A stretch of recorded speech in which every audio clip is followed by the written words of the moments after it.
I carried Mom's ashes 1,200 miles in a Folgers can on the passenger seat, drove straight through to bury her under the cottonwood she planted the day I was born. Pulled up at 3:17 a.m. to a 14-foot iron gate screaming Hawthorne Ridge Estates. Beyond it, two glowing $4.6 million McMansions squatting on the exact spot where 4 generations of my family branded cattle and buried their dead. This bleached blonde HOA queen named Vivian, heels clicking on my great-grandpa's Texas soil, hands me a clipboard. Eviction notice. You're trespassing. She's sipping $400 champagne in a house built over Mom's memory while I'm holding her ashes in a coffee can. What would you do if vultures desecrated your family's sacred ground? Drop-o if an HOA ever tried to steal your soul and tell me your state. Because 69 hours later she was crying in handcuffs. I owned both mansions tax-free, and the entire HOA was legally erased from Texas forever. Watch me burn their empire to the ground. My name's Rex Hawthorne, 4th-generation Texas rancher, and this 40-acre spread outside Austin has been in our family since 1952. Great-grandfather bought it with his GI Bill money after crawling through German trenches. Grandfather raised prize Herefords here, and Dad taught me to rope calves in the same corral where I learned to walk. The workshop still smelled like his Lucky Strike cigarettes and motor oil even 20 years after his funeral. That particular combination of tobacco and honest work that no air freshener company has ever managed to bottle. Mom was the last piece of that puzzle. When Alzheimer's took her mind piece by piece, I packed my life into a duffel bag and moved to Oregon to be her final memory. 14 months of watching the woman who taught me right from wrong forget my name, then forget her own. That's when Vivian Blackwood slithered into my life like a snake in Sunday shoes. Picture a real estate Barbie dipped in bleach and rolled in designer labels. Vivian was 48, married to Marcus Blackwood, who owned Consolidated Texas Developers, and she ran the Willow Creek Estates HOA like Stalin ran Russia, with an iron fist and a smile that never reached her eyes. Her first call came 6 months into Mom's decline.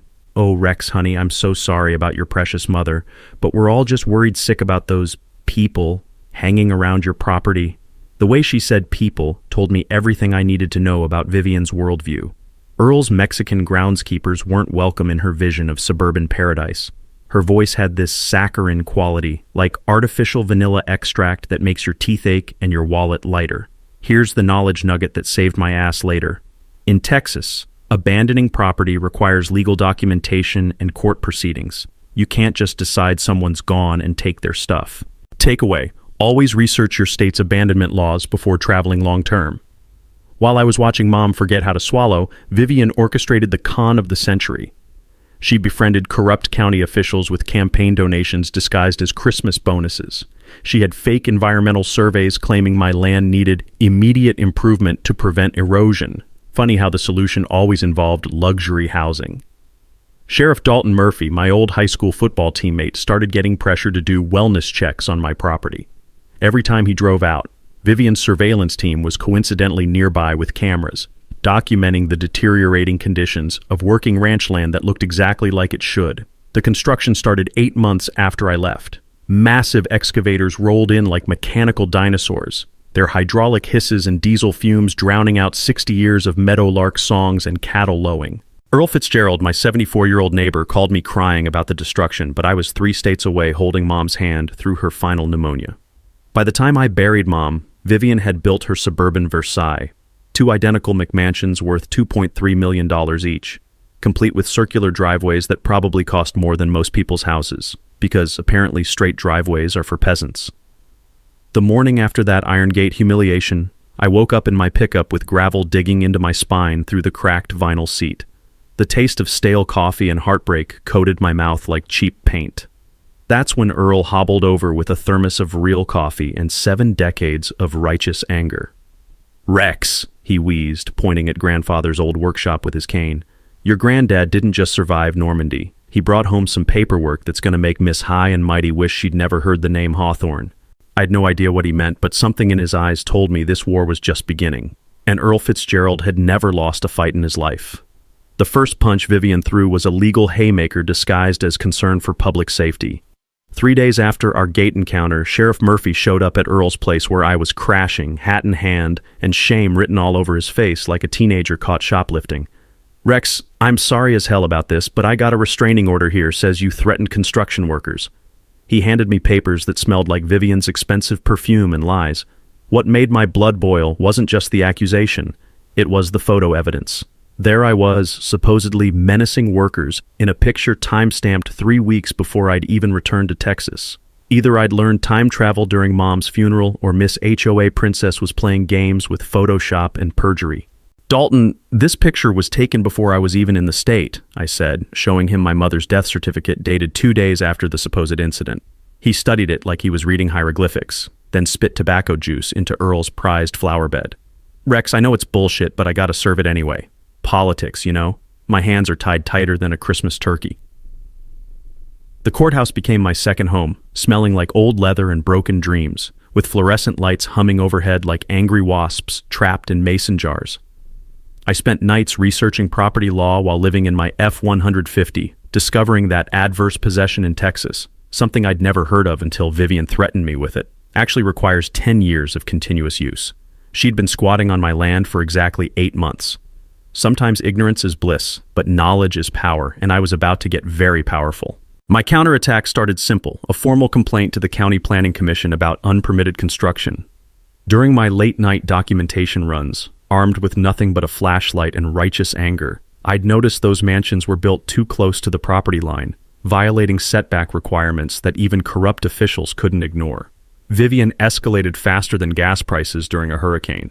Within 48 hours, 2 rent-a-cops in discount tactical gear were patrolling her property with walkie-talkies and attitudes bigger than their combined brain cells.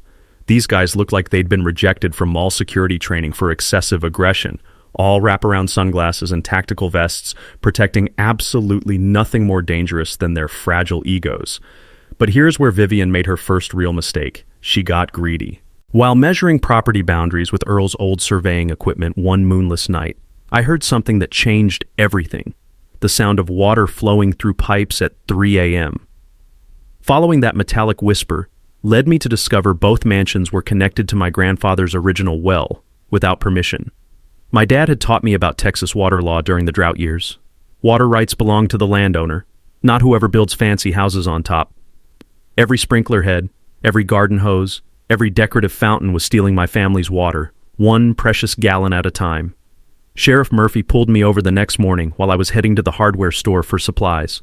"Rex, I gotta ask, you planning anything stupid? Because Vivian's got the whole county commission thinking you're gonna go postal." "Just buying no trespassing signs, Dalton. Apparently I need to clarify property boundaries for folks who can't read surveys." I handed him copies of the 1952 boundary map showing exactly where Vivian's water theft was happening. His face went pale as cheap beer. "Jesus, Rex, she's stealing your water?" "Every drop. And last I checked, that's still a felony in Texas, even if you're married to money." 2 weeks later, Vivian threw her housewarming party, a celebration of beautiful rural development that invited the local newspaper, county commissioners, and half the real estate community to witness her triumph. The irony was thicker than Earl's morning coffee and twice as bitter. While champagne corks popped and society photographers captured Vivian posing beside stolen water features, I sat across the road with a telephoto lens, methodically documenting every sprinkler head, every hose connection, every fountain fed by my family's 70-year-old well. The next morning, I filed theft charges against both homeowners and federal water violations against Consolidated Texas Developers. The county attorney, bought and paid for by Vivian's husband, suddenly had water rights violations on his desk that even corruption couldn't make disappear. Vivian's desperation showed in her final move, having my truck towed from a public street for lowering property values. The timing was surgical, executed while I was inside the courthouse filing water theft complaints. Either she had someone watching my every move, or her panic was making her dangerously sloppy. Standing in the impound lot at sunset, breathing diesel fumes and listening to highway traffic, I realized something important. Every desperate move she made was giving me more ammunition. The woman was digging her own grave with a diamond-encrusted shovel, and I was happy to provide the dirt. This was just round 1, and Vivian was already bleeding. Vivian's retaliation came swift as a rattlesnake strike and twice as venomous. She discovered my documentation efforts during one of her midnight patrols and filed harassment charges, claiming I was stalking her family and threatening their safety. The woman had balls the size of Texas and half the brains. The legal pressure cranked up like a vice. I was facing potential jail time, $50,000 in legal fees I couldn't afford, and a criminal record that would follow me to my grave. Attorney Sarah Oakley initially wanted nothing to do with my case. Pro bono work doesn't pay Manhattan law school loans. "Mr. Hawthorne," she said during our first meeting, adjusting her glasses like a professor explaining calculus to a kindergartner, "harassment cases are nearly impossible to defend without significant resources. And frankly, your situation sounds unlikely." That's when Earl shuffled into her downtown office carrying a cardboard box that smelled like mothballs and decades of Texas dust. Inside were property tax records going back to Eisenhower, and they told a story that made Sarah's skeptical expression melt faster than ice cream in August. Here's what those dusty documents revealed. Vivian's mansions were assessed as agricultural improvements for tax purposes, which meant she was claiming farming exemptions while growing nothing but designer grass and her own ego. My father had taught me that Texas agricultural exemptions require actual farming activity. You can't just call your McMansion a barn and expect the state to believe you. Earl had been watching Vivian's operation for months, documenting everything with the patience of a man who'd survived the Korean War and 3 failed marriages. His grandson Tommy, a computer science major at UT, had helped him research consolidated Texas developers online using skills they don't teach in agricultural colleges. What they found made my water theft complaints look like jaywalking tickets. The company was behind on multiple construction loans, facing foreclosure proceedings in 3 counties, and had a pattern of land acquisition that would make a con artist blush.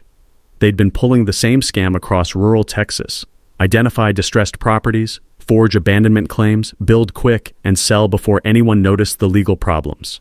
But here's where Vivian made her second catastrophic mistake. She offered me a buyout. "Rex, honey," she purred over the phone, her voice dripping with fake sympathy thick as molasses. "Marcus and I have been talking, and we want to help you start fresh. We're prepared to offer $100,000 for you to just move on with your life." $100,000 sounds like lottery winnings when you're living in your truck and eating gas station sandwiches for dinner. But it was insulting peanuts compared to what she'd stolen, and we both knew it. "Vivian," I said, watching her through binoculars as she paced her stolen marble patio, "you can take that $100,000 and use it to buy yourself a conscience. You're gonna need one." Her desperation started showing in sloppy mistakes. The woman who'd orchestrated a multimillion-dollar land theft was now making amateur errors because her husband's financial empire was crumbling faster than a sandcastle in a hurricane. I spent my days mapping actual property lines using grandfather's original survey stakes, armed with a metal detector that beeped like a smoke alarm every time it found one of his iron boundary markers. Those markers had been buried for 40 years, solid as the day he planted them with his own calloused hands. The sound of that metal detector became my favorite song. Each beep was another nail in Vivian's legal coffin. Sarah Oakley's attitude shifted when she realized we had documentation of systematic fraud spanning 3 counties. She started making calls to her law school contacts, building a network of legal specialists who could smell blood in the water from Austin to Houston. Vivian's surveillance countermeasures escalated to full paranoia.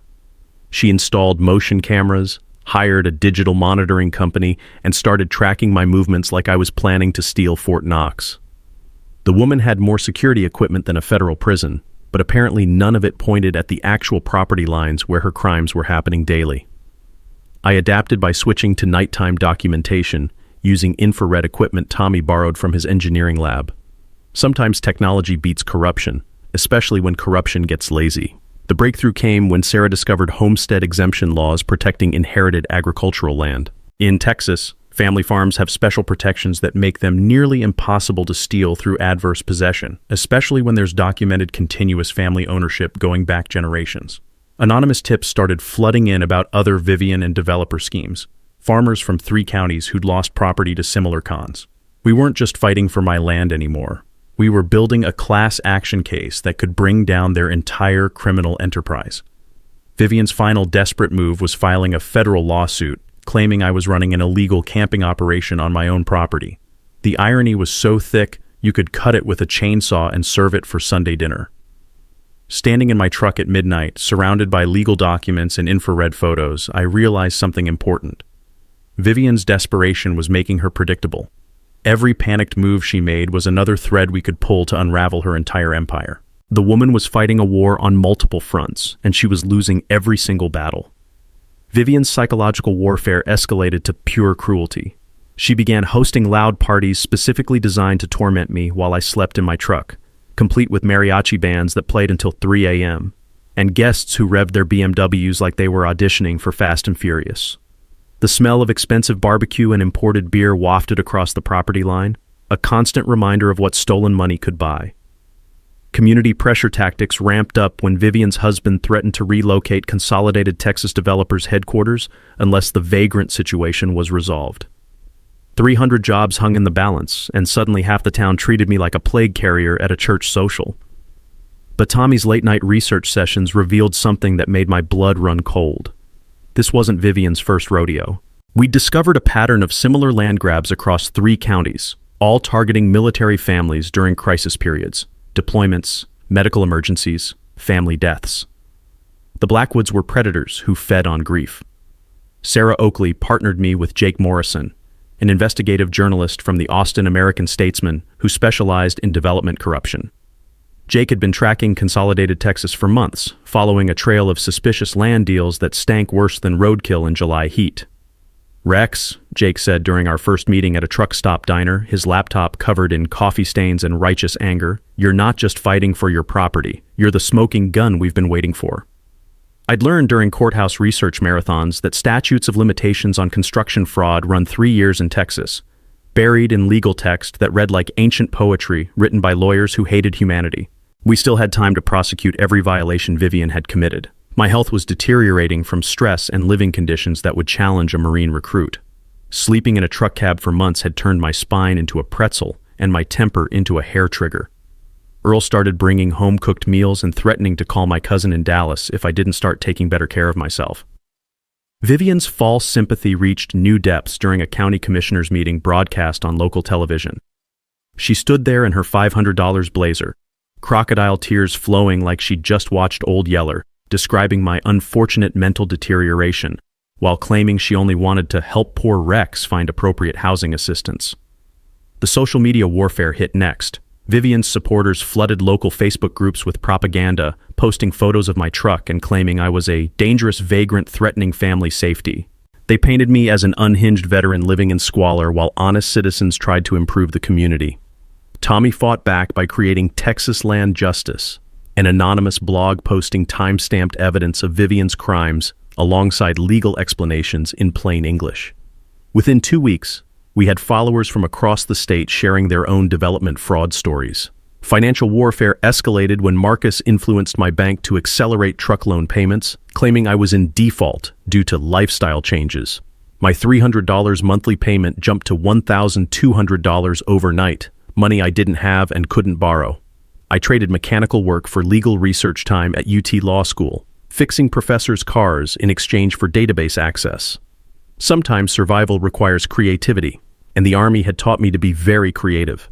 The environmental breakthrough came when Sarah discovered Vivian's mansions violated wetland protection laws. Construction within 100 feet of Willow Creek required EPA environmental impact studies, studies that were never filed because they would have revealed something Vivian desperately wanted to hide. But the real revelation came when Dr. Patricia Flores, the court-ordered psychiatrist, made an offhand comment that changed everything. While examining me for mental competency, she mentioned the irony of Vivian building mansions right on top of that old oil survey site. "What oil survey?" I asked, my heart suddenly pounding like a jackhammer. "Oh, honey, that whole area was surveyed for mineral rights back in the 50s. My daddy was part of the crew, said there were decent oil deposits under there, but the landowner kept the rights separate from surface sales." The blood drained from my face as puzzle pieces clicked into place. Grandfather's mysterious workshop meetings, the locked filing cabinet I'd never opened, Earl's cryptic comment about paperwork that would make Vivian wish she'd never heard the name Hawthorne. That night, I broke into Grandfather's workshop with hands shaking like autumn leaves. In the bottom drawer of his desk, wrapped in oilcloth and hidden for 70 years, I found the documents that would destroy Vivian's empire completely. The 1952 deed didn't just transfer surface land to my great-grandfather. It specifically reserved all mineral rights, oil, gas, and everything below ground to the Hawthorne family in perpetuity. Vivian hadn't just built on my land, she'd built on my mineral rights. And in Texas, that meant I owned everything above ground too, including her precious mansions. The hunter was about to become the hunted, sitting in Grandfather's workshop, At 4 a.m., surrounded by the ghosts of 4 generations and the smell of motor oil that had soaked into the wooden walls for decades, I spread those oilcloth-wrapped documents across his workbench like a poker player revealing a royal flush. The 1952 deed was written in the careful penmanship of a generation that understood precision. Every word mattered, every clause was deliberate, and buried in the middle of page 3 was the sentence that would change everything. Grantor hereby reserves unto himself, his heirs, and assigns forever all oil, gas, and mineral rights beneath the surface of said property. My hands trembled like a teenager asking someone to prom as I read it again, then a third time, making sure I wasn't hallucinating from stress and months of truck cab living. Grandfather hadn't just bought 40 acres of surface land. He'd negotiated to keep everything underneath it, including oil deposits that 1950s surveys had confirmed as commercially viable. Sarah Oakley's excitement was palpable when I called her at dawn, her voice transforming from groggy annoyance to electric alertness in about 3 seconds. Rex, do you understand what this means? In Texas, mineral rights supersede surface improvements. If someone builds on your mineral estate without permission, you can claim ownership of the structures. The legal implications hit me like a freight train carrying Christmas morning. Vivian hadn't just built on my land. She'd unknowingly invested $4.2 million in improving my mineral estate. Both mansions, every stick of Italian marble, every blade of designer grass, legally belonged to me under Texas property law. Earl shuffled over with coffee strong enough to wake the Confederate dead, his weathered face creased in the first genuine smile I'd seen since returning to Texas. Your grandfather was sneakier than a coyote in a henhouse, he wheezed, pointing at the deed with a gnarled finger. He knew oil was coming to Texas. Kept those rights separate from every land deal he ever made. The historical context crystallized perfectly. In 1952, Texas was on the verge of the biggest oil boom in American history. Grandfather had served in World War II with boys from East Texas who'd watched their families get rich off mineral rights while losing their surface land to developers. He'd learned from their stories and planned with military precision. County records confirmed an unbroken chain of mineral rights ownership spanning 70 years. Every property tax bill, every inheritance document, every legal transfer had maintained the separation between surface and subsurface rights. Vivian's expensive lawyers had never bothered to check because they'd made the million-dollar assumption that surface ownership included everything below ground. It was the kind of mistake that law schools frame and hang on walls as cautionary tales. Tommy's research revealed the financial devastation this would cause the Blackwoods. Marcus had leveraged everything to build those mansions, borrowing against projected sales to finance construction. If I claimed ownership through mineral rights, he'd lose $4.2 million in assets while still owing $3.8 million in construction loans. The power dynamic had shifted so completely it felt like waking up in an alternate universe where justice actually existed. Yesterday, I was a homeless veteran facing bankruptcy and criminal charges. Today, I was the rightful owner of luxury real estate worth more than my family had dreamed of in 4 generations. Sarah warned me about tactical patience. Rex, we can't let Vivian know what we've discovered until we're ready to file everything simultaneously. If she suspects the mineral rights angle, she might try to flee or hide assets. That night, I installed legitimate oil surveying equipment on the property. Perfectly legal demonstration of my mineral rights usage. While Vivian's security cameras watched me work, she had no idea I was documenting my legal right to own everything she'd stolen. Grandfather's 70-year strategic patience was about to deliver justice beyond imagination. The war room assembled in Earl's kitchen at dawn, coffee percolating like liquid determination while we spread legal documents across his grandmother's hand-carved oak table. The smell of bacon grease and righteous anger filled the air as our unlikely army gathered. Me, the grieving rancher with nothing left to lose. Sarah Oakley, the property rights lawyer who'd found her calling. Earl, the Korean War veteran whose weathered hands still remembered how to fight. And Tommy, whose laptop skills had become our secret weapon. Jake Morrison joined us via video call from Austin, his investigative files creating a digital paper trail that would make J. Edgar Hoover jealous. The laptop screen flickered like a campfire as he adjusted his webcam, saying, "Rex, we're not just building a lawsuit here. We're documenting the systematic destruction of rural Texas by development vultures." Our legal strategy resembled a 3-pronged military assault that would have made Patton proud. First, criminal fraud charges for forged abandonment documents and water theft. Second, civil damages for unauthorized construction and lost agricultural income. Third, the nuclear option, mineral rights recovery that would transfer ownership of both mansions to me, plus punitive damages that would make Vivian wish she'd never learned to read property deeds. Sarah explained mineral rights law using an analogy my truck-driving brain could grasp. Think of your land like a layer cake, Rex. Your grandfather owned the bottom layer, all the oil, gas, and minerals. When someone builds a house on your mineral rights without permission, Texas law says you own the house too. I'd learned this principle during my courthouse research marathons, buried in legal precedents dating back to the Republic of Texas. Evidence compilation became our obsession, transforming Earl's dining room into something that looked like a FBI field office designed by hoarders. Tommy organized months of documentation, time-stamped photos that could convict Vivian in 3 different counties, audio recordings of her threats, water theft documentation, and financial records showing systematic fraud across rural Texas. Earl's historical research provided our foundation, his memory serving as a living archive of handshake deals and witness conversations spanning 6 decades. The creak of his rocking chair became our thinking soundtrack as he recalled grandfather's mineral rights activities, oil surveys, and strategic planning that had taken 70 years to bear fruit. The local veterans group evolved into our unofficial security force after Earl shared my story at their monthly barbecue. These were men who'd survived real combat and recognized injustice when it wore designer clothing and drove German luxury cars. They coordinated patrols during my mineral rights surveying, ensuring Vivian couldn't manufacture another fake harassment incident. Sheriff Murphy arranged a clandestine meeting at Earl's place, arriving in civilian clothes like he was planning a covert operation behind enemy lines. The gravel crunched under his boots as he approached the porch, looking over his shoulder like a man expecting snipers. Rex, I can't officially say this, but Marcus Blackwood's been pressuring my boss to arrest you on any pretext. My hands are tied tighter than Christmas presents, but I wanted you to know the landscape. Financial calculations made my head spin faster than a tornado in a trailer park. The potential recovery exceeded $8 million when we included mansion's value, unauthorized improvements, agricultural damages, legal fees, and punitive damages for 70 years of mineral rights trespassing. I'd transformed from facing homelessness to potentially becoming the wealthiest Hawthorne in 4 generations. Media coordination required surgical timing between Sarah's legal filings and Jake's journalistic exposé. We planned simultaneous release, lawsuits filed the morning his investigation published, creating maximum public pressure while Vivian's legal team scrambled to respond to criminal and civil charges attacking from multiple directions. Tommy's digital warfare expanded daily as his anonymous blog became a clearinghouse for development corruption stories. State attorneys general and federal investigators were taking notice of interstate fraud patterns that stretched from El Paso to Houston.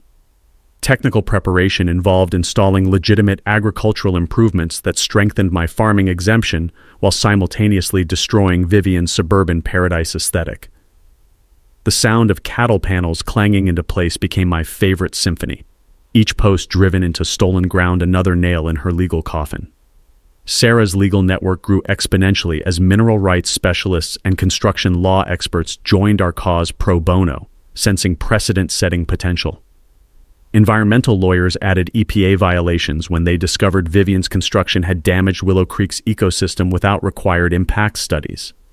Backup strategies addressed Vivian's flight risk tendencies. Sarah filed preliminary injunctions freezing consolidated Texas assets, preventing property transfers while our case proceeded. We'd learned from other fraud cases that desperate criminals often liquidate everything and disappear to countries without extradition treaties. Standing in grandfather's workshop surrounded by surveying equipment and legal documents, inhaling the lingering scent of motor oil and decades of honest work, I experienced something profound. His strategic patience had been a masterclass in long-term thinking, planting seeds that took 70 years to bloom into justice.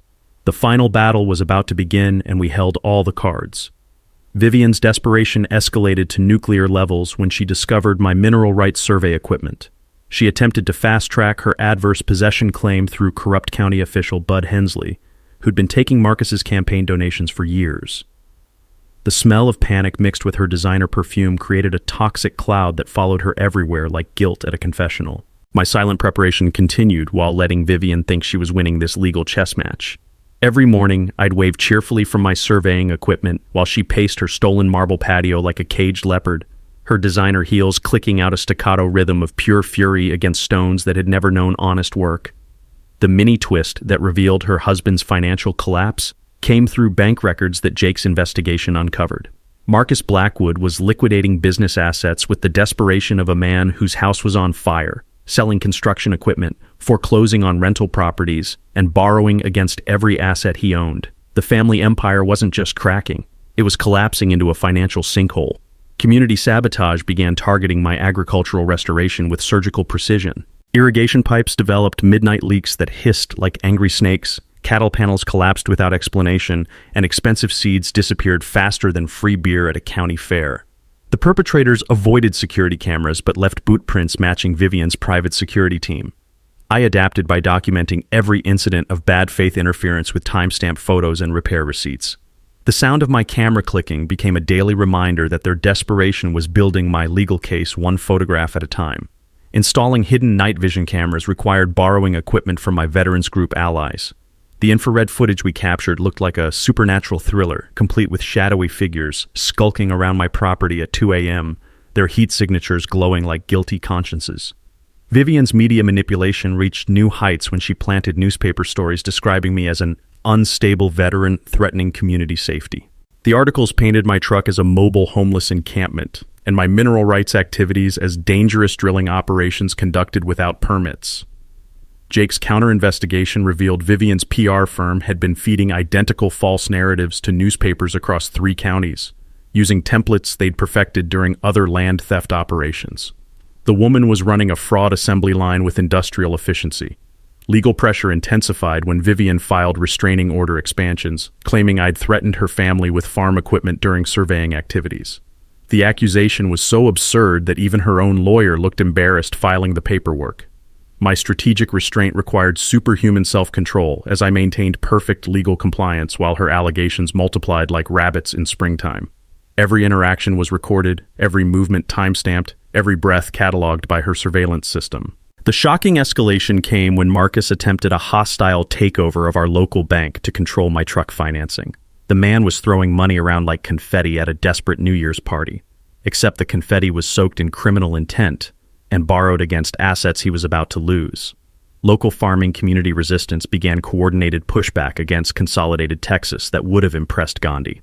Farmers canceled contracts, suppliers refused deliveries, and Marcus couldn't get materials delivered to construction sites. The smell of diesel fuel and determination filled the air at every truck stop and feed store. Earl's surveillance network expanded through coffee shop conversations and church basement intelligence gathering, creating an information operation that rivaled Cold War espionage. Every contractor movement, every suspicious meeting, every delivery truck was documented by retired farmers with decades of patience and nothing but time. Vivian's overconfidence peaked when she filed preliminary plans for Hawthorne Heritage Estates, a subdivision expansion that would have turned my family's burial ground into suburban hell. The name was so offensive it could have powered a wind farm through pure ancestral outrage. My mineral rights demonstration activities intensified as preliminary oil extraction surveys legally established usage patterns predating her construction by 70 years. The mechanical hum of surveying equipment became her daily torture soundtrack, a constant reminder that her empire was built on someone else's foundation. Vivian's panic response involved filing environmental protection injunctions against my mineral rights activities. The irony was thick as molasses. The woman who'd violated every environmental law in Texas was suddenly concerned about ecological protection. Sarah's education moment came during a heated conference call with Vivian's attorney. Your clients built luxury homes on someone else's mineral deposits without permission. In Texas, that means Mr. Hawthorne owns everything above ground too. Your clients just gift-wrapped $4.2 million and handed it to him.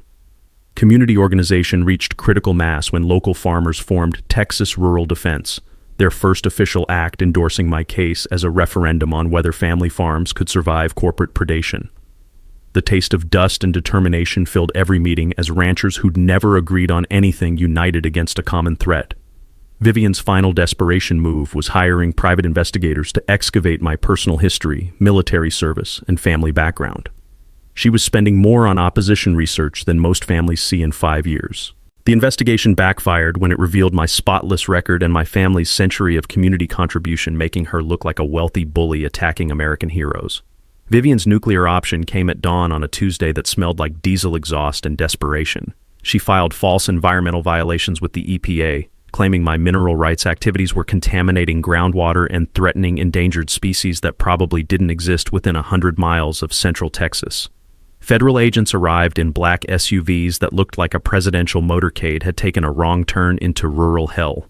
Agent Patricia Valdez led the investigation team, her clipboard thick with allegations that would have been impressive if they hadn't been complete fabrications designed to shut down my legitimate mineral rights activities.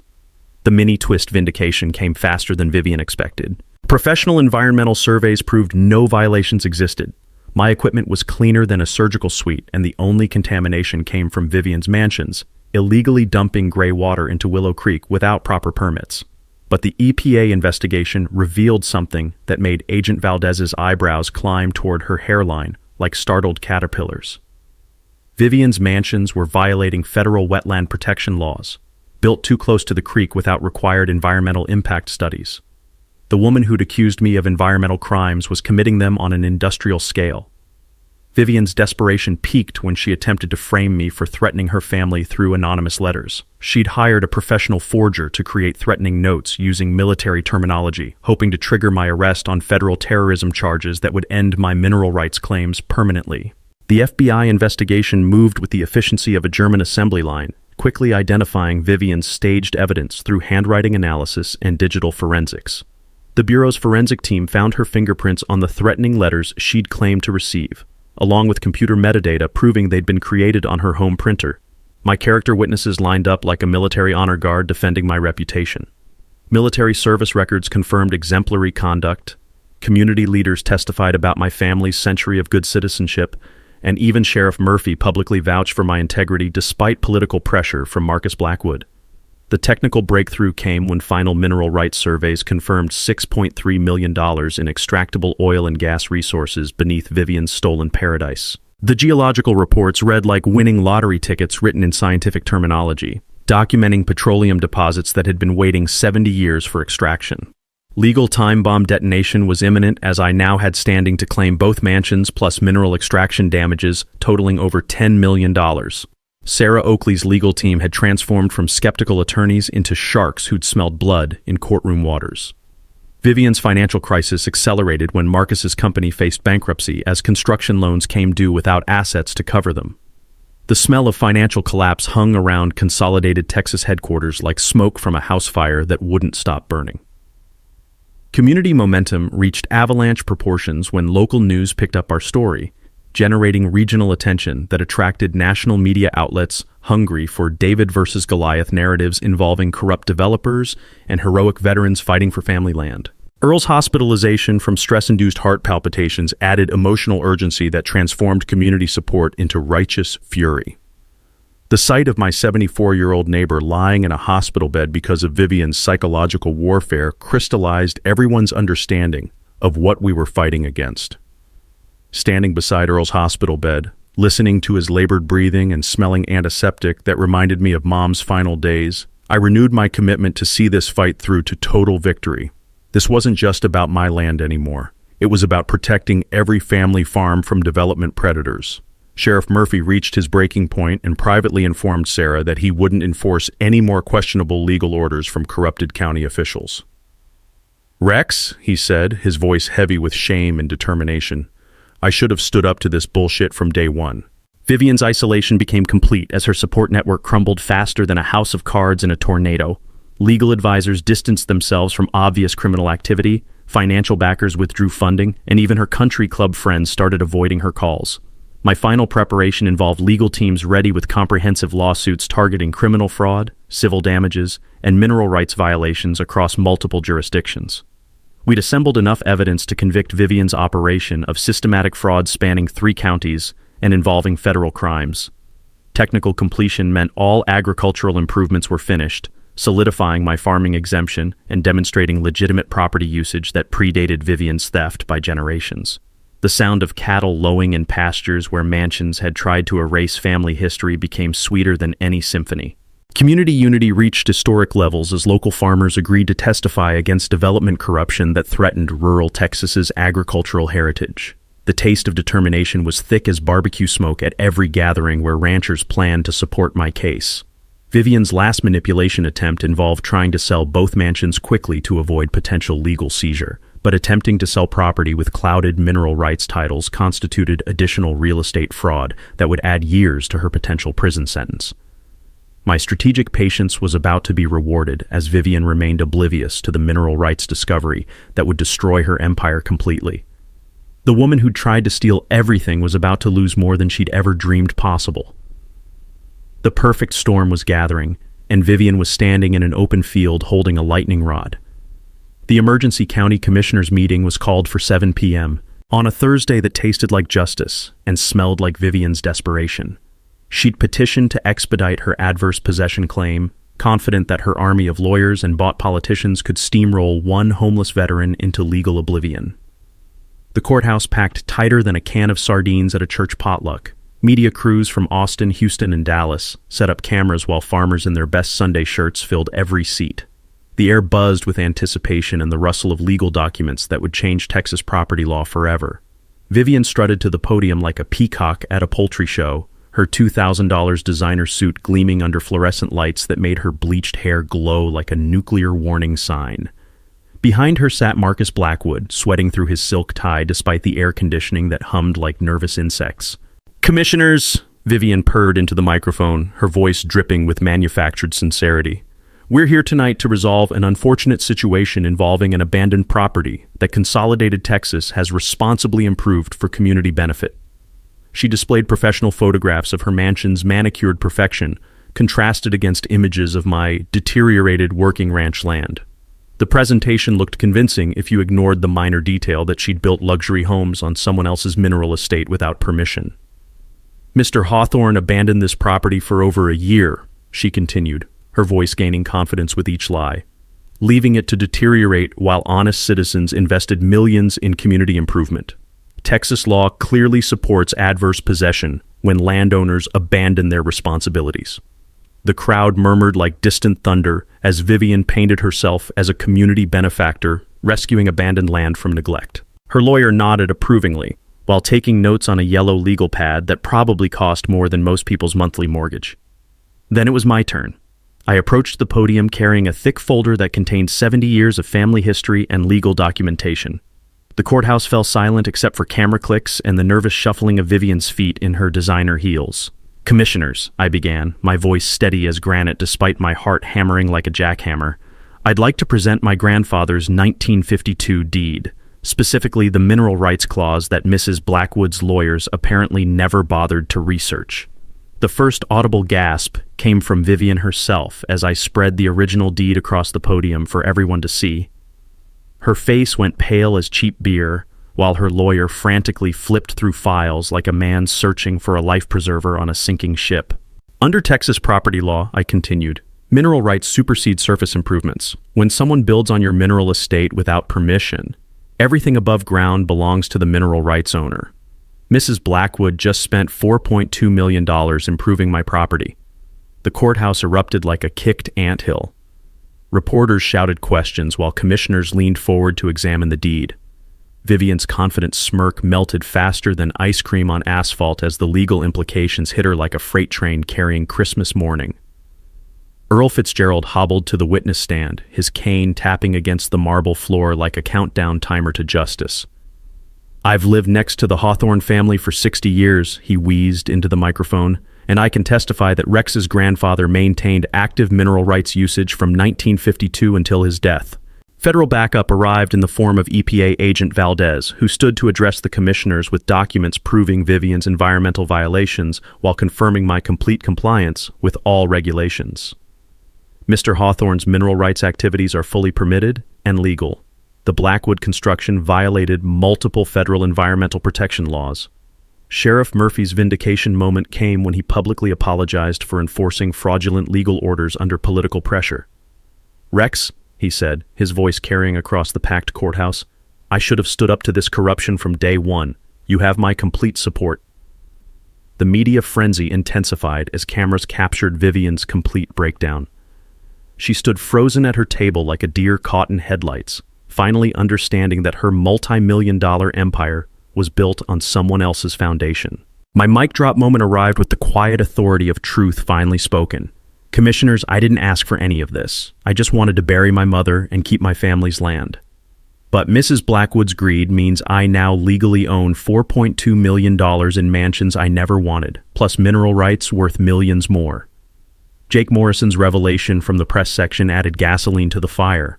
The Austin American-Statesman's investigation has uncovered evidence that Consolidated Texas Developers has perpetrated similar fraud across 3 counties, targeting military families during crisis periods.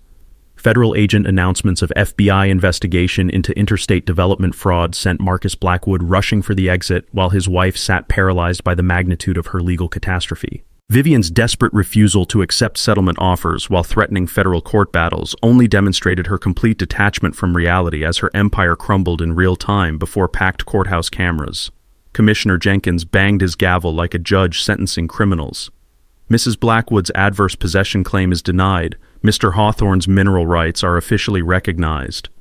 Justice moved swifter than a Texas thunderstorm once the truth emerged. Vivian's criminal trial lasted 3 weeks and ended with fraud convictions, a $2.8 million restitution order, and 500 hours of community service that would have her picking up highway trash in the same designer heels she'd worn while stealing my land. The irony tasted sweeter than Earl's peach cobbler. The property settlement became the stuff of legal legend. I legally owned both mansions valued at $4.2 million plus $2.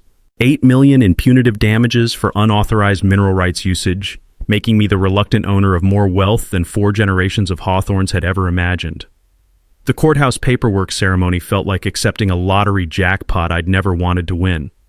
Consolidated Texas Developers dissolved faster than sugar in sweet tea. Their assets distributed to fraud victims across 3 counties who'd suffered similar land theft schemes. Marcus Blackwood's empire crumbled into bankruptcy court proceedings that would keep lawyers busy for years. Vivian's personal apocalypse included divorce papers filed by Marcus, personal bankruptcy, and relocation to her sister's house in Oklahoma, a state that probably didn't deserve her particular brand of suburban terrorism. The woman who'd tried to steal everything ended up with nothing but legal bills and a criminal record. My decision surprised everyone, including myself. I kept the smaller mansion as my family home and converted the larger one into the Hawthorne Community Center, a gathering place where local farmers and veterans could meet without worrying about HOA tyranny or development predators. The agricultural restoration project transformed Vivian's designer wasteland back into working ranch land using sustainable methods that would have made grandfather proud. 35 acres returned to cattle ranching with modern irrigation systems that respected both tradition and environmental protection. The smell of honest earth and grazing cattle replaced imported topsoil and pretentious landscaping. Educational partnerships with Texas A&M's Agricultural Extension Service turned my ranch into a demonstration site for sustainable farming techniques that preserved family agricultural heritage while embracing modern conservation methods. The sound of university students learning alongside weathered ranchers created a bridge between generations that development corruption had tried to destroy. Earl's recovery became complete when he accepted the position of community center volunteer coordinator, his Korean War stories and accumulated wisdom finding new purpose in teaching young farmers about property rights and community organization. His morning coffee sessions became legendary for their combination of gossip, agricultural advice, and constitutional law education. Sheriff Murphy's redemption included establishing property rights education programs for rural law enforcement, ensuring future officers would recognize development fraud schemes before corrupt politicians could pressure them into enforcing illegal orders. His transformation from reluctant enforcer to property rights advocate proved that good people could overcome bad politics. Sarah Oakley's legal clinic specialized in rural property rights protection, using our case victory to establish precedents that would protect family farms across Texas from development predators. Her success defending my mineral rights opened doors to fighting similar injustices throughout the state. Media legacy extended beyond Texas when Jake Morrison's investigative series inspired statewide reforms in development oversight, making it harder for corrupt officials to enable land theft schemes that targeted military families and rural communities during crisis periods. Financial security came through mineral rights, providing steady income that ensured the ranch's permanent preservation, while funding community programs that honored grandfather's vision of land serving people rather than profit. The quarterly royalty checks felt like vindication written in legal tender. Personal healing happened gradually through community service and agricultural therapy that helped process trauma from Mom's death and near homelessness. Working the land with my hands while helping other families protect their property transformed grief into purpose and isolation into community connection. The annual Heritage Days Festival celebrated agricultural history and property rights education, attracting families from across Central Texas who wanted to connect with rural traditions that suburban sprawl threatened to erase. The smell of barbecue and the sound of children's laughter filled spaces where Vivian had tried to build sterile perfection.